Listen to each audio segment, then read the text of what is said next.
안녕하세요. 일관단에서 직관영어 상변성입니다. 오늘 공시 해오리 강의 두 번째 시간이 왔습니다. 해오리는 저번에 말씀드린 것처럼 공시에 있어서 문제에 있어서 공시 문제, 기출 문제들에 있어서의 해설의 오류를 누설하는 그런 강의 내용입니다. 2015년 국가직 9급 영어 문법 문제에 다음과 같은 문장이 나왔어요. She wants her husband to buy 2 dozen of eggs on his way home. 이런 문장이 나왔는데 문제는 이 문장이 올바른 문장으로 출제가 되었고 다른 한 문장이 틀린 문장이 있었고 그게 정답으로 출제가 되었었습니다.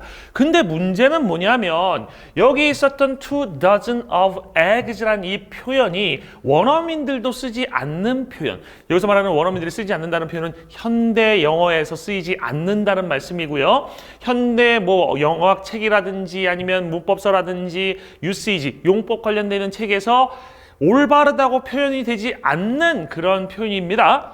근데 이 표현이 올바른 문장으로 출제되었었어요. 근데 그 당시에 양심이 있고 지식이 있었던 그런 일부 선생님들은 이거 잘못됐다고 문제를 제기하셨고 이거 복수 정답 인정해야 되지 않냐는 그런 문제 제기를 하셨습니다. 근데 이 문제를 출제한 기관 또는 이 문제를 출제하신 분이 이 오류를 스스로 인정해야 되는 시스템 하에서 받아들여질 리가 없었습니다. 그래서 문장이 괜찮다라고 출제 기관에서 발표를 해버린 거예요. 그러니까 아니 원래 이거 문장이 문제 없는 거 아니야? 라는 식으로 그런 식으로 말하는 강사들이 생겨났습니다. 물론 자칭인지 타칭인지 모르겠지만 교수라고 불리는 분들이죠. 그분들한테 이렇게 얘기하고 싶어요. 이게 맞는 문장이라고요? 창피하지 않으십니까? 만약에 이게 틀린 걸 알고도 맞다라고 말씀하셨다고 하면 단지 출제기관의 권위에 묻어가는 것이 편한 일이기 때문에 그렇다면 그거 양심에 어긋나서 창피한 일이고요. 아니면 이게 틀렸다는 걸 모른다고 하면 이거는 강사로서 갖춰야 되는 연구의 자세가 없기 때문에 창피한 일이 될 수도 있습니다. 아무튼 이렇든 저렇든 창피한 것 같아요. 제 생각에는. 지금부터 이 내용이 갖고 있는 문제점을 살펴보도록 할게요. 일단 더즌에 대한 얘기부터 먼저 해보도록 하겠습니다. 더즌이란 단어가 제일 비슷한 성격의 단어가 뭐냐라고 하면 100, 1000, million 이런 단어들이에요. dozen하고 비슷한 단어들이. 그래서 사전에 보면 이 dozen하고 100하고 1000도 보면 구조가 비슷하게 쓰입니다. 구조가 비슷하게 쓰이고 용법 사전이라든지 아니면 문법서에 봐도 함께 설명이 나와 있는 경우가 많습니다. 그런 책들의 특징을 보면 이렇게 써 있습니다. 얘네들은 앞에 숫자가 쓰일 수 있다. 숫자가 쓰여도 복수형을 취하지 않는다. 예를 들어서 200 people 이렇게 쓰인다고요. 2 dozen people 이렇게 쓰인다고요. 이렇게 쓰인다고 예문이 출제가 돼요. 그러니까 100하고 1000하고 dozen은 기본적으로 동일한 계통의 단어들입니다. 이해되십니까? 그 다음 제가 이 dozen하고 100하고 1000들을 열심히 연구를 해보니까 쉽지가 않은 단어들이라는 걸 판단을 일단 섰어요. 왜 그러냐면 영영사전들에서 얘네들을 정의할 때 정의가 다 달라요. 대부분의 영영사전들에서 얘네들은 넘버를 나타내는 수사다 라고 표현을 해놓는 경우가 많았고요. 수사라고 하는 것은 문법적으로 들어가면 한정사라는 캐러리, 즉 determiner라는 캐러리 안에 들어갑니다. 우리나라의 그 한국식 문법책에서는 determiner라는 거 설명을 못 하는데요. determiner를 모르게 되면 고급지게 그 분석을 할 수가 없습니다. 한정사라는 거에서 선생님이 그래서 간략하게 일단 설명부터 드리고 갈게요. 예를 들어서 many pretty girls, 많은 pretty, 예쁜 girls, 소녀들이라고 얘기를 하면 이 pretty란 이 단어는 girls의 속성을 나타내는 단어입니다. girls 속성이 뭐예요? 예쁜 거예요. 이해되세요? 예쁜 소녀들이라는 얘기야. 이 소녀들의 그 속성이라는 건 pretty예요.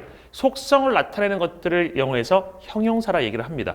하지만 man이라고 하는 것은 기본적으로 숫자, 5 pretty girls 이런 자리를 차지하고 있는 녀석이고요. 단순하게 숫자 같은 걸 나타내는 것은 성격을 나타내는 건데 속성을 나타내는 말이 아니기 때문에 영어학에선 얘네들을 형용사가 아니라 한정사라고 표현을 합니다. 그래서 한정사하고 형용사는 일반적으로 다릅니다. 예를 들어서 they are pretty 이건 가능하지만 they are many many라는 것이 그들의 속성입니까? 아니잖아요. pretty는 속성입니까? 맞잖아요. 그런 차이점도 있다라는 얘기예요. 아시겠어요? 그래서 영어학에서 many나 five 같은 숫자를 나타내는 숫자랑 관련된 표현들 대부분 한정사라 표현을 한다라는 걸 일단 알아두셔야 합니다. 이렇게 200 people, 2 dozen people이라고 쓰일 때의 100하고 dozen 이런 표현은 제 문법 지식으로 봤을 때는 얘네들은 post determiner 우리가 post determiner라는 것도 종류가 세 종류가 있어요. 가운데 있는 한정사, 앞에 나오는 한정사, 뒤에 나오는 한정사. 얘네들은 후 한정사, post determiner, 후 한정사의 속성을 갖고 있는 단어들이에요. 그래서 어떤 그 사전 같은 경우는 a dozen이라는 표현을 써놓고 a dozen은 determiner다라고 아예 설명을 하는 사전들도 있고요. 그리고 여러 가지 논문이라든지 이런 것들을 막 찾아보니까 얘네들 한정사로 설명된 경우가 꽤 있었습니다. 그래서 얘네들을 한정사로 보는 시각이 있고 그 다음에 얘네들을 그냥 단위적인 명사라고 보는 시각도 있었고요. 그런 시각들이 있었는데 시각은 다를 수 있어요. 시각은 다를 수 있는데 각각의 그 문법서라든지 용법사전이라든지 아니면 사전에서 설명하는 것에 공통점이 있었거든요. 그 공통점에 대한 말씀을 먼저 드릴게요. 어떤 공통점이 있었냐면 얘네들을 단위 명사로 볼 때도 얘네들을 zero plural이라고 표현을 하더라고요. zero plural. 이 말이 무슨 말이냐면 sheep 같은 양 같은 단어는 복수형이 뭐예요? sheep이에요. 그러니까는 sheep에 s 붙지 않습니다. 단수도 sheep이고 복수도 sheep이에요. 이해됐어요? 이런 것들이 복수형이 돼도 형태가 바뀌지 않는다. 그걸 zero plural이라고 얘기하는데 얘네들을 zero plural이라고 얘기하는 그런 것들을 보았습니다. 다시 말해서 이것들이 200 people, 2 dozen people이라고 쓰는 건 맞지만 200 people, 2 dozens people 이렇게 여기다 s 붙이는 것은 불가능하다라는 말이었어요. 아시겠어요? 그래서 여기에 s가 붙지를 않는다는 걸 일단 알아두셔야 됩니다. 그 다음에 얘네들 뒤에 of가 들어갈 수 있냐 없냐 200 of people, 2 dozen of people 이거는 불가능합니다. 이거는 아예 안 된다라고 설명이 나와 있어요. 아까 그 틀린 문장이 맞다고 주장하시는 분들 그분들한테 제가 한번 요구하고 싶은 게 있습니다. 그게 맞다고 나와 있는 문법서, 용법사전 그 설명을 보여주세요. 그분들이 맨날 얘기하는 거는 이런 소설작품에 나온 적이 있다. 여러분들 영어학에서 또는 영어 선생님들이 토론할 때 문학작품 가지고 토론하는 거 보셨습니까? 문학작품에 있는 그 예시 가지고 토론을 하면 그게 맞아요? 시 같은 경우 시적 허용이라고 돼 있잖아요. 소설도 마찬가지입니다. 문학작품은 항상 올바른 형태로 쓰지는 않습니다. 무슨 말인지 이해되십니까? 문학작품에 항상 똑같은 그 문법적인 표현이 나오는 게 아니라고요. 그래서 진짜 여러분들이 말한 것처럼 2 dozen of eggs 이게 맞으려면 2 dozen of eggs가 맞다라는 문법서, 용법사전 등등의 예문과 설명을 가져오세요. 그거 보여주지도 못하면서 아니 여기 이 소설 작품에도 이런 게 나온 적이 있다. 의미 없습니다. 제가 보기에는 구글에서요 문법적으로 틀린 거 찾으면 안 나올 것 같으세요? 무진장 나옵니다. 틀린 것도 검색하면 나온다고요. 소설책에 틀린 거 안 나옵니까? 설자 틀린 거 안 나옵니까? 맞춤법 틀린 거 안 나옵니까? 나올 수 있어요. 그게 맞다는 증거가 될 수 없다고요. 보세요. 지금부터 한 가지만 더 말씀드리고 갈게요. 지금 흥분해가지고 지금 그 얘네들의 공통점에 대한 얘기를 하다 말았는데 일단 앞에 숫자가 쓰일 수 있고 여기에 s 붙지 않는다. 뒤에 of 쓰지 않는다라는 공통점이 있고요. 얘네들이 명사, 대명사 용법이라고 할 때는 복수형을 쓰고요. dozens 이렇게 복수형을 쓰고 millions 마찬가지예요. 복수형을 쓰고 of를 쓰는 건 가능하다. of를 쓰는 건 가능하다. 이 두 가지만 설명이 공통적으로 나오고 맞는 것으로 나옵니다. 그러니까 of를 쓰는 경우는 얘네를 복수형으로 씁니다. 앞에 숫자 안 쓰여요. 아시겠어요? 이거는 이제 dozens of는 12의 배수배인데 그냥 많은 수의라고 보통 해석하는 표현입니다. dozens of, hundreds of 같은 경우도 많은 수의라고 해석해도 되는데 수백의라고 보통 해석하죠. thousands of 그러면 수천의라고 해석하는 표현입니다. 이때는 앞에 숫자가 쓰이지 않는다고 써 있어요. 이때는 반드시 of가 쓰입니다. 뒤에 명사 나오려면. 이해되십니까? 그래서 얘네들은 구조가 공통이다. 그 구조라는 거 아까 설명드린 것처럼 앞에 숫자가 나올 수 있고 앞에 숫자가 나와도 얘네들은 s가 붙지 않는다. 뒤에 of가 나오지도 않는다. 그 다음에 얘네들이 복수 형태로 쓰이고 뒤에 of가 나오면 뒤에 명사, 복수 명사 나오는 것이 가능하다. 그런 정도만 공통적으로 써 있습니다. 이거는 제가 본 모든 참고서에 써있던 공통점이에요. 이게 맞는 거예요. 아시겠어요? 이게 맞는 겁니다. 그래서 2 dozen eggs란 표현은 이거는 아무 문제가 없는 아주 올바른 구조예요. 그럼 이제 of가 들어가는 거에 대한 얘기 보세요. 콜린스 코빌드 UCG에서 따온 겁니다. Note that, 주목해라. You use the singular form dozen after a number. 당신은 단수 형태를 쓴다. S 안 붙인다는 얘기입니다. 단수 형태를 쓴다. After a number, 숫자 뒤에서. 그러니까 3 dozen, 5 dozen, 숫자 뒤에서는 무조건 dozen이다. S 안 붙인다. 이 얘기예요. You do not talk about 2 dozens cups and saucers. 당신은 2 dozens cups and saucers라고 얘기하지 않는다. Do not talk. 여러분 보세요. 당신은 얘기하지 않는다는 얘기는 그렇게 얘기하지 말라는 얘기입니다. 그렇게 얘기하지 말라는 이유가 뭡니까? 틀렸으니까 이렇게 얘기하지 말아라 라고 얘기하는 거예요. 맞는 거면 왜 이렇게 얘기하지 말라고 얘기하겠습니까?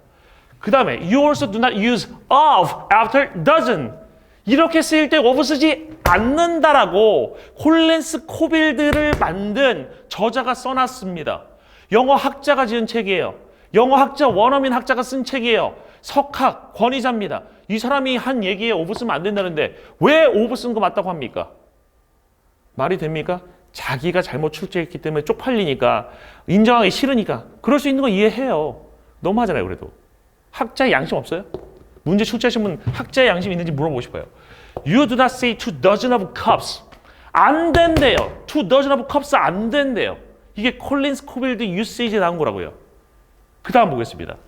When a specific number of dozens is stated. 특정한 숫자의 더즌들이 진술이 될 때 그 관용어는 2 dozen eggs다. 똑같이 2 dozen eggs다. 맞는 형태 그대로 나왔어요. 그죠? 뭐가 아니라 2 dozens eggs가 아니라 아까 얘기해드렸잖아요. 여기 S 붙이지 않는다고. 또는 2 dozens of eggs다. of도 붙이지 않는다고요. 이렇게 말하지 않는데요. 이게 맞대요. When the number is unspecified, 숫자가 명시되지 않으면 as in dozens of, 그러니까 dozens of에서처럼 dozens of compliments on my dress 라는 그 표현에서처럼 the plural form is used. 이럴 때만 s가 붙는데요. 무슨 말인지 이해되십니까? 앞에 숫자가 없고 dozens가 쓰이고 of가 쓰이는 거 가능하다 이 말입니다. 제가 아까 설명드린 건 어땠습니까? 똑같죠. 이거는 우리나라의 책을 가진 사람이 거의 없을 겁니다. 제가 선물 받아가지고 갖고 있는 책입니다. Harper Dictionary of Contemporary Usage라는 책입니다. 1975년에 나왔습니다. 1975년에도 2 dozen eggs가 맞았다는 얘기예요. 아시겠어요? of 쓰면 틀린대요. 잘 봐두세요. 2 dozens of 틀렸대요. 틀렸답니다. The expressions dozen and score follow the rules given above. dozen이라든지 score이라는 표현들은 위에서 주어진 규칙들을 따라간다. 여기서 말하는 위에서 주어진 규칙들은 100하고 1000에 대한 규칙들입니다. 아까 말씀드린 것처럼 200 people, hundreds of people 이렇게 쓰인다는 얘기예요. 그 두 가지의 규칙 따른다는 얘기입니다. A dozen eggs, 6 dozen, to score. 이렇게 명확한 숫자 앞에 쓰여도 단수 형태를 쓴다는 얘기죠. 아니면 dozens of eggs, 수십 개의 달걀들이 되겠죠. Scores of people. 이건 20의 배수배인데 뭐 이것도 수십 명의 사람들이 됩니다. 명확하지 않은 숫자가 나오면 S하고 of를 써준대요. 그러니까 숫자가 없으면 S하고 of 써준대요. 숫자가 있으면 S도 안 쓰고 of도 안 쓴다는 얘기입니다. 이게 Practical English Grammar라는 책에서 나온 설명이에요. 그 다음 zero plural. 아까 설명한 zero plural이에요. 이것은 또한 사용됩니다. 정기적으로, 규칙적으로 used for dozen. 그러니까 dozen을 위해서 정기적으로 사용된대요. The zero plural is also used regularly. 이거 지금 뭐가 좀 잘못된 것 같긴 하네. 선생님 타이핑하면서 저거 제가 한번 잘못 쓴 것 같네요. 아무튼 100 dozen for dozen, 100,000 million preceded by numerals. 그러니까 숫자에 의해서 선행되었다는 얘기는 숫자가 앞에 나오면 지로 플루럴 쓴대요. 지로 플루럴이 뭐예요? s 안 붙이는데 복수의 의미를 갖는 것이라는 얘기예요. 아까 설명드렸습니다. 그래서 2 people 맞대. 200 kids가 맞대요. 50,000 dollars가 맞대요. 40 million new shares가 맞대요. 하지만 dozens of people, millions of shares라고 쓴대. 앞에 숫자가 안 나오면. 지금 제가 설명한 책들의 공통점이 보이십니까? 다른 얘기하는 거 하나도 없습니다. 다 똑같은 얘기를 하고 있어요. 이 dozen이라는 단어를 한정사로 보든 이걸 명사로 보든 아니면 수사로 보든 그건 중요한 게 아닙니다. 얘가 중요한 것은 이것들이 쓰이는 용법에 있어서 차이점은 하나도 없다는 거야. 맞는 용법에 대한 설명은 다 똑같다는 얘기예요. 이게 Longman Grammar of Spoken and Written English에 나온 설명입니다. 이 책은 제가 갖고 있는데 1000페이지가 넘습니다. 문법책이고요. 구글에서 Ngram View라는 게 있어요. 이 얼마큼 표현이 얼마큼 쓰이느냐를 그 도표로 보여주는 건데 제가 두 개를 비교해서 찾아봤습니다. 두 개를 비교해서. 하나는 이 위에 있는 그래프 지금 안 보이실 건데 제가 좀 더 대충 그려드릴게요. 위에 있는 그래프는 대충 그립니다. 대충 이렇게 나가는 그래프예요. 이렇게. 이 그래프는 dozen people 12명의 사람들이라는 표현에 대한 그래프예요. 그리고 이 그래프는 지금 이게 Y축이고 이게 지금 X축입니다. 이게 X축인데 그 다음에 여기 밑에 이제 그림이 하나 나오는데 이 그림이 뭐냐면 여기서 거의 수렴해요. 빵에 수렴합니다. 이게 dozen of people이에요. 지금 여기 보시면 안 보이시겠지만 여긴 1880년, 1900년 그 이후 이렇게 나오는 겁니다. 그 이전과 그 이후에도 역사적으로 a dozen of people이라는 것은 거의 쓰이지 않았어요. 잠깐 저기 1800년대 초 쪽에 잠깐 쓰인 적이 있었지만 현대 영어로 오면서 아예 쓰이지 않고 있어요. 영에 수렴하고 있어요. a dozen people은 무진장 쓰이고 있는데 여기 잠깐 쓰인 거 가지고 이게 맞다고 얘기하실 겁니까? 1800년대예요, 여러분들. 산업혁명이 일어나고 있었던 시절입니다. 중요한 건 현대 영어에서 쓰냐 안 쓰냐입니다. 여러분 이거 하나 알아두세요. 문법은 크게 두 종류가 있어요. 프리스크립티브한 게 있고 디스크립티브한 게 있어요. 프리스크립티브한 것은 그러니까 이걸 이렇게 써야 돼. 이렇게 쓰지 않으면 틀려. 라고 얘기하는 되게 강력한 문법 체계라고 생각하시면 되고요. 디스크립티브는 뭐냐면 사람들이 이렇게 쓴다. 우리가 뭐뭐 해야 된다고 생각하고 말거나 사람들이 이렇게 써. 짜장면이 원래 좀 이상하고 자장면이 맞는 건데 사람들이 짜장면 많이 쓰니까 그것도 허용해야 돼. 이게 디스크립티브예요. 좀 더 포용력 있는 문법 체계라고 생각하시면 됩니다. 근데 이거는요. 디스크립티브한 입장에서 봤을 때도 얘는 틀린 거예요. 안 써요, 사람들이. 안 쓰는 걸 왜 맞다고 빡빡 우깁니까? 안 쓴다니까요. 이게 거꾸로 역전된 그래프 가져와 보세요. 거꾸로 역전된 그래프 가져와서 야, 2 dozen of eggs도 맞잖아. 그럼 제가 인정할게요. 왜 맨날 그런 현대에 쓰는 수치도 못 보여주시면서 그 다음에 용법 사전, 문법 책 이런 데서 맞다고 나오지도 않는 것을 맞다고 우기십니까? 그렇게 맞다고 틀린 거 맞다고 우기시면 자신이 좀 뛰어나 보이십니까? 한마디 끝내는 말 하겠습니다. 그러니까 한두 번 틀리는 건 실수라고 보겠습니다. 근데 계속 실수하는 건요. 실수가 아닙니다. 그건 실력입니다. 실수와 실력을 잘 구별하셨으면 좋겠습니다. 계속된 실수를 실수라고 주장하지 마세요. 제가 보기엔 실력이라고 생각됩니다. 실력을 높이시기 위해서는 연구를 하실 수밖에 없습니다. 실수를 안 하시는 길도 연구밖에 없습니다. 학생들의 미래를 위해서 더 연구하는 그 강사들이 되시기를 바라겠습니다. 이것으로 오늘 회오리 두 번째 시간을 마치겠습니다. 수고 많으셨습니다.